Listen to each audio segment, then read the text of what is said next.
Bamboo.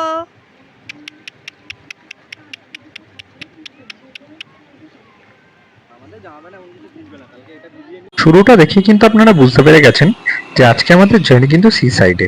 আমরা আবার বাম্বাকে নিয়ে বেরিয়ে পড়েছি আমাদের একটা নতুন জার্নিতে।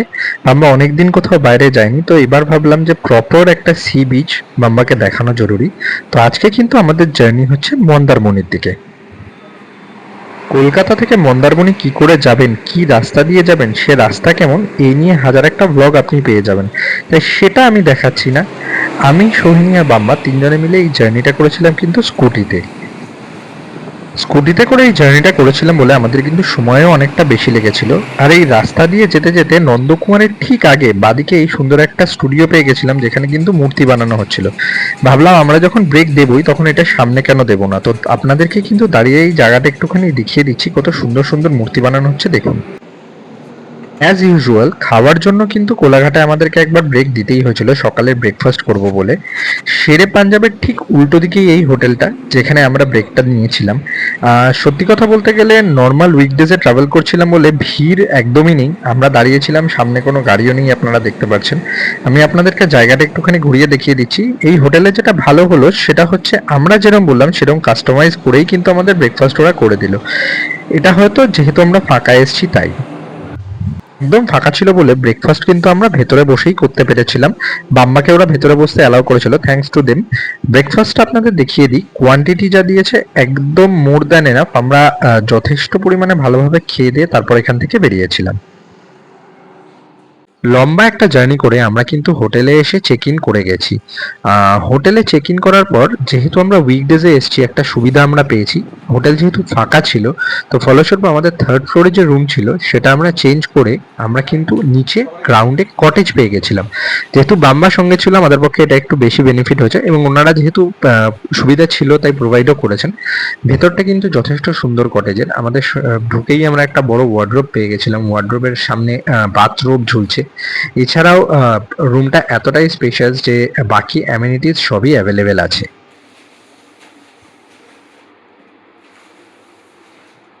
কটেজের ভেতরটা কিন্তু পুরোপুরি ছিমছাম এবং যথেষ্ট স্পেশাস। স্পেয়ার আমাদেরকে বালিশ দেওয়া হয়েছিল এক্সট্রা। তাছাড়াও স্লিপার্স অ্যাভেলেবেল ছিল। ভেতরে যা যা বেসিক এমেনিটিস থাকার কথা সেগুলো সবকটাই আছে। আমি আপনাদেরকে এবার একটু বাথরুমটাও ভেতরে দেখিয়ে দিচ্ছি। বাথরুম যথেষ্ট স্পেশাস। ভেতরে বাথটব রয়েছে, গিজার রয়েছে। বাথটবে আপনি ঠান্ডা গরম দুটো জল মিক্স করে ইউজ করতে পারবেন। এছাড়াও বেসিক যা যা অ্যামেনিটিস একটা বাথরুমে থাকার কথা বা যা যা ফেসিলিটিস একটা বাথরুমে থাকার কথা তা আছে। বাথরুমে ডাস্টবিন অ্যাভেলেবেল আছে আলাদা করে। এছাড়া টয়লেট কিট প্রোভাইড করা রয়েছে। বাথরুমে হ্যান্ড টাওয়েল আলাদা করে অ্যাভেলেবেল আছে, নর্মাল টাওয়েলস যা ওরা দেয় তা ছাড়াও। এছাড়াও সবচেয়ে বড় কথা যেটা সেটা হচ্ছে বাথরুমটা নিট অ্যান্ড ক্লিন। আমি আপনাদেরকে সবাইকেই এই টয়লেট কিটটা একবার ফোকাস করে দেখিয়ে দিচ্ছি, কারণ যা যা টয়লেট কিট হওয়ার কথা, শ্যাম্পু, সাবান, চিরুনি, যা যা থাকার কথা সবই কিন্তু এখানে আলাদা করে ওরা দিয়ে দিয়েছে। তো আমরা ঢুকেছি একটু লেটে, প্রচন্ড খিদে পেয়ে গেছে, কিছু খেয়ে নেওয়া যাক। যেহেতু ব্রেকফাস্ট আমাদের একটু হেভি হয়ে গেছিল এবং আমাদের ঢুকতে ঢুকতে একটু বিকাল হয়ে গেছিল, তাই ওই হালকা ফুলকা একটু ফ্রেঞ্চ ফ্রাইজ আর চিকেন স্যুপ খেয়েই আমরা বেরিয়ে পড়েছিলাম মেনলি আমাদের সমুদ্রটা একটুখানি দেখবো, কারণ বিকাল হয়ে আসছে, বেশি আলো কমে গেলে জানেনই মন্দারমণির বিচে কোনো আলো নেই।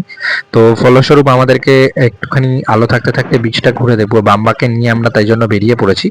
আমাদের এই যে হোটেল দ্য রথ সিন, এটা থেকে কিন্তু গাই বিচ নয়, এটা থেকে বেরোলে ডান দিকে একটা ছোট রাস্তা আছে, যেখান থেকে 100-150 মিটার একটু হেঁটে যেতে হয়।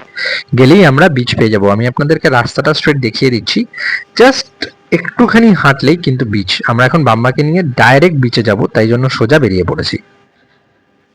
যদিও দীঘার মতো ক্রাউডেড নয়, কিন্তু উইকেন্ডে কিন্তু মন্দারমণিতেও যথেষ্ট ভিড় হয়। তো আমরা যেহেতু উইকডেজে গেছিলাম, এই একটা বেনিফিট আমরা পেয়েছি, আমরা কিন্তু বিশাল কোনো ক্রাউড পাইনি। আমরা বিচটা সবচেয়ে বড় কথা ফাঁকা পেয়েছি, আপনারা নিজেরাই চোখের সামনে দেখতে পাচ্ছেন। এখন অলমোস্ট বিকালে গড়িয়ে সন্ধ্যার দিকে যাচ্ছে। এই টাইমটাতে কিন্তু অন্য সময় যদি আপনারা উইকেন্ডে আসেন তাহলে প্রচুর লোক দেখতে পাবেন যারা বিচে আছে, কিন্তু আজকে কিন্তু বিচ অলমোস্ট ফাঁকা। এবং আমাদের জন্য ভালো হয়েছে, বাম্বার জন্য ভালো, কারণ বাম্বা অনেকটা লম্বা একটা বিচে দৌড়ঝাঁপ করতে পারবে, বেশি লোকজন থাকলে অনেক সময় ওরাও তো একটু ডিস্টার্ব ফিল করে।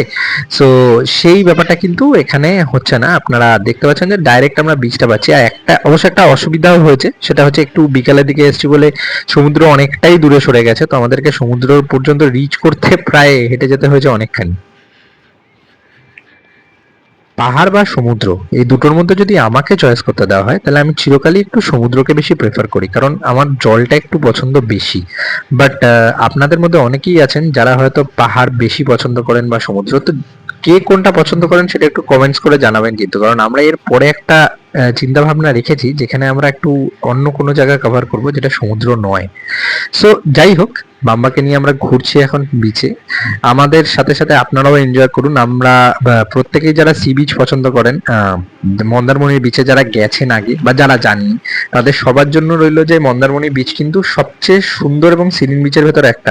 আমি বলবো না সবচেয়ে সুন্দর বিচ, আমার কাছে এখনো পুরীর বিচই সবচেয়ে বেশি সুন্দর, কেন জানি না, বাট আমার মনে হয়। বাট যদি আপনি শান্ত সুন্দর একটা ভালো বিচ চান তাহলে দীঘার বিচ এখন প্রচন্ড ক্রাউডেড হয়ে গেছে, কিন্তু মন্দারমণি বিচের সেই সুবিধাটা আছে যে আপনি এতটা রাস্তা টানা দৌড়ে যেতে পারবেন। বাম্বা কতটা ফাঁকা দৌড়াতে পারছে আপনারা দেখতেই পাচ্ছেন। ফাঁকা বিচে চুপচাপ হেঁটে যাওয়ার মধ্যে একটা আলাদাই মজা আছে। এই মন্দারমণির বিচ সেদিন কিন্তু আমাদের সেটাই প্রোভাইড করেছিল। আমি জানি না, প্রয়োজনের থেকে বেশি একটু ফাঁকা পেয়েছিলাম আমরা মন্দারমণি বিচটাকে। আর সবচেয়ে বড় কথা, অদ্ভুতভাবে আপনারা যদি আকাশের দিকে তাকান, সূর্য অস্ত যাওয়ার সময় যে একটা আলোর খেলা হয় সেটা কিন্তু আপনি দেখতে পাবেন। আমি চেষ্টা করব ক্যামেরা দিয়ে যতটা দেখানোর, যতটা ভালোভাবে আপনাদেরকে কালারটা দেখাতে পারি, কারণ আপনারা ফিল করতে পারবেন যে সন্ধ্যা নামার সময় যে সুন্দর একটা আলো হয় সেটা বিচে কত সুন্দরভাবে দেখা যায়। আমরা অ্যাকচুয়ালি বিচ দিয়ে হাঁটতে হাঁটতে অনেকটা গিয়ে গেছিলাম, অনেক সামনে মোহনা, সেখানটায় চলে গেছিলাম। ডান দিকে লাইট হাউস পড়ে, শঙ্করপুর লাইট হাউস, সেই দিকটাতে আস্তে আস্তে আমরা এগিয়ে গেছিলাম। একটা টাইমের পরে সমুদ্র এতটাই ঢুকে এসেছিল যে আমরা তারপর আর এগোতে পারিনি। বাট আপনি দেখতে পাবেন যে আমরা কিন্তু সন্ধেটাকে খুব সুন্দরভাবে ক্যাপচার করতে পেরেছিলাম। আমি জানি না ক্যামেরা কতটা জাস্টিস করতে পারবে এই জিনিসটার, কিন্তু ইটস ইটস রিয়েলি নাইস। ওই যে দূরের জায়গাটা দেখতে পাচ্ছেন ওটা কিন্তু লাইট হাউস। এই জায়গার বর্ণনা দেওয়ার ক্ষমতা বা এই সময়টার আলো বলুন, আলো ছায়া বলুন, এটার ক্ষমতা আমার নেই। এটা যারা কবিতা লেখেন বা কবিতা নিয়ে চর্চা করেন তারা হয়তো আমার থেকে বেশি ভালো বলতে পারবেন। বাট আস্তে আস্তে দিন শেষ হচ্ছে, নৌকো পাড়ে ফিরছে, সময় আস্তে আস্তে অন্ধকারের দিকে এগিয়ে যাচ্ছে, এটুকুই বলতে পারি। বিচে এর থেকে সুন্দর অনুভূতি অনেক দিন পাওয়া যায়নি। এবার কিন্তু আমরা রুমে ফিরবো।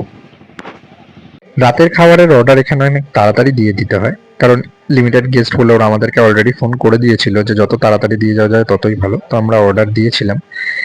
খেয়ে দিয়ে আমরা একটু হাঁটতে বেরিয়েছিলাম। বাইরেটা কিন্তু খুব সুন্দর আলো দিয়ে সাজিয়েছে এখানে। ডান দিকে এই যে ঘরগুলো দেখতে পাচ্ছেন এগুলো সবকটাই হচ্ছে আমাদের কটেজ। সামনের যে সোজা বিল্ডিংটা এটা কিন্তু 3 তলা, এগুলো কিন্তু রুমস। কত সুন্দরভাবে ওয়েল ডেকোরেটেড আপনি দেখতে পাবেন। আশেপাশে প্রচুর আলো দিয়েছে ওরা, তো দেখতে খুবই সুন্দর লাগছে। উইকডেজে এসছি বলেই, ভিড়টা কম বলেই আমাদের কিন্তু আশেপাশটা আরো বেশি নিস্তব্ধ লাগছে। এই যে সুন্দর পরিবেশ, এই মনোরম পরিবেশে কিন্তু হেঁটে যেতে বা ঘুরে বেড়াতে খারাপ লাগবে না আপনাদেরও। উইকেন্ডে ম্যাক্সিমাম লোকই আমরা যাই ঘুরতে, কারণ ওটা ছাড়া সময় পাওয়াটা খুব ডিফিকাল্ট। কিন্তু উইকডেজে যদি আমরা আসতে পারি তাহলে কিন্তু এই ঠান্ডা শান্ত আবহাওয়াটা আপনারা নিজেরাই এনজয় করতে পারবেন।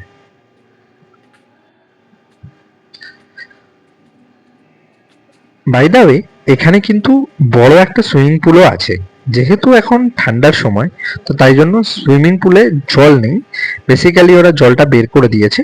তো অ্যাজ ইউজুয়াল গরমে যখন আসবেন তখন আপনারা খুব ভালো একটা সুইমিং পুল পাবেন এখানে এনজয় করার জন্য। সুইমিং পুলটা কিন্তু দুটো পার্টে ভাগ করা। আগের যে জায়গাটা আপনারা দেখছেন ওটা কিন্তু ছোটদের জন্যই বানানো। ওখানে বিভিন্ন খেলাধুলা করার জন্য বা রাইড করার জন্য জিনিসপত্র দেওয়া রয়েছে, যেগুলো এখন ডিসম্যান্টেল করে রাখা। সেগুলো কিন্তু ওই সময় ফুললি মেন্টাল থাকবে এবং অ্যাক্টিভেটেড থাকবে। তো এখানে এসে কিন্তু একটা স্বচ্ছন্দে একটা বা দুটো দিন আপনারা কাটিয়ে যেতে পারবেন। আমি আপনাদেরকে আরেকটু এগিয়ে দেখিয়ে দিচ্ছি জায়গাগুলো। বাই দ্য ওয়ে, যারা পোষ্য নিয়ে আসবেন তাদেরকে বলে দিই এই জায়গাটা কিন্তু ওদের জন্য অ্যাপ্ট। অনেকটা বড় জায়গা, ঘুরে বেড়াতে পারবে, কোনো অসুবিধা হবে না। রুম নিয়ে এদের কোনো প্রবলেম ছিল না, কিন্তু একটাই সমস্যা, ওদের জন্য আলাদা করে কিন্তু ফুডের বন্দোবস্ত কিছু নেই। নর্মালি হয়তো সেদ্ধ চিকেন অ্যাভেলেবেল থাকতে পারে, বাট আমরা বাম্বার জন্য ফুড নিয়েই গেছিলাম, যাতে রাস্তাতেও তো ওদের দরকার পড়ে বা আশেপাশেও লাগে। তো সেই কারণের জন্য ওটা অলরেডি আমাদের কাছে প্যাকড ছিল। তো যারা আসবেন পারলে একটুখানি ওদের জন্য ফুড ক্যারি করবেন। বাই চান্স যদি কোনো কারণে আনঅ্যাভেলেবেল থাকে তাহলে কিন্তু মুশকিল হয়ে যাবে। যাই হোক, অনেক লম্বা জার্নির পর আমরা আজকে এসে পৌঁছেছিলাম, তো আপনাদেরকে ভালোভাবে আশেপাশটা দেখিয়ে দিতে পেরেছি, এটাই। আমরা একটু সমুদ্রে আরেকটু বেশিক্ষণ থাকার ইচ্ছা ছিল, বাট আলো পড়ে গেছিল। এটা রথসিনের রিসেপশন, আর পাশেই রেস্টুরেন্ট, আমি দুটোই আপনাদের দেখিয়ে দিলাম। আজকে প্রচন্ড ক্লান্ত আমি, সৈনিক দুজনেই, তার সাথে বাম্বাও খুব লম্বা একটা জার্নি করে এসছে। তো আজকের জন্য গুড নাইট। কালকে আবার আমরা সকাল থেকে বাকি জার্নির কন্টিনিউয়েশন এবং ফিনিশিংটা দেখব। আমি ডেফিনেটলি আপনাদের সাথে শেয়ার করব। সকালবেলা উঠে ইচ্ছা আছে আমাদের সমুদ্রে যাওয়ার, আর একটু ভালো করে সমুদ্রটা এনজয় করার। বাদিকের কটেজগুলো আরেকবার একটু দেখিয়ে দিচ্ছি আপনাদের। কটেজের সামনেও কিন্তু ওয়েল ডেকর করা রয়েছে, সুন্দর ফুলের গাছ দেওয়া রয়েছে, ভালো লাগবে আপনাদেরও।